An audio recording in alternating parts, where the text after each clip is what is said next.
Is it not fascinating to ponder on the question, does wealth breed greed or does greed breed wealth? The answer, as you may soon discover, is as complex as the question itself. In the grand tapestry of life, two states often stand out: wealth and poverty. They represent two extremes of human existence, each with its own set of challenges and rewards. Wealth, in its most tangible form, means an abundance of material possessions and resources. It brings with it the luxury of choice, the freedom to pursue passions, and the ability to provide for loved ones. But wealth isn't without its pitfalls. The more one has, the more one desires, leading to an insatiable hunger for more. On the flip side, poverty, defined by scarcity and lack, can be a harsh reality. It is often synonymous with struggle, hardship, and deprivation. Yet, it is also in poverty that one finds resilience, resourcefulness, and the will to survive.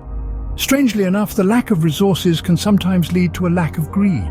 After all, when one's focus is on survival, the desire for excess might seem frivolous. Between wealth and poverty, a curious phenomenon emerges: the correlation with greed. Greed, as an intense and selfish desire for something, particularly wealth, power, or food, has no economic boundaries. It festers in the hearts of both the rich and the poor. However, its manifestation varies. The wealthy might be gripped by the fear of losing their wealth, leading to more greed.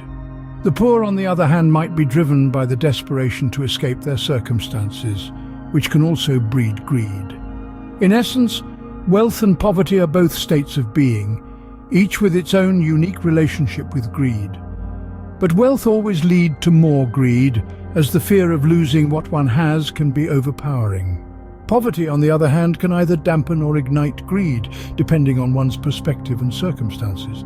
The states of wealth and poverty are not inherently good or bad. They are simply conditions in which humans find themselves, and it's their reaction to these conditions, whether they choose to be consumed by greed or rise above it, that defines their character. The ability to choose, or free will, however, can be merely a human delusion. We will discuss it in another video, but for now remember, wealth and poverty are not always about money and material possessions. They also refer to the abundance or lack of knowledge, power, love, and other human desires. The same principle applies: the more one has, the more one tends to want. This is the paradox of human desire. And so, the journey towards self-improvement and self-awareness begins with acknowledging and understanding this paradox. It's about realizing that desire in itself isn't bad.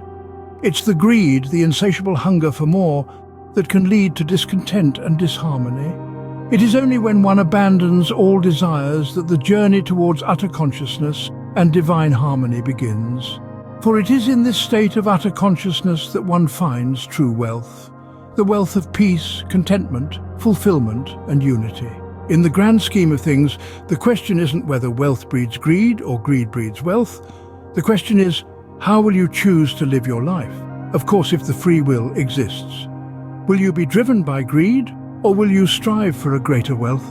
The wealth of wisdom, love, and inner peace. The choice, as always, is yours.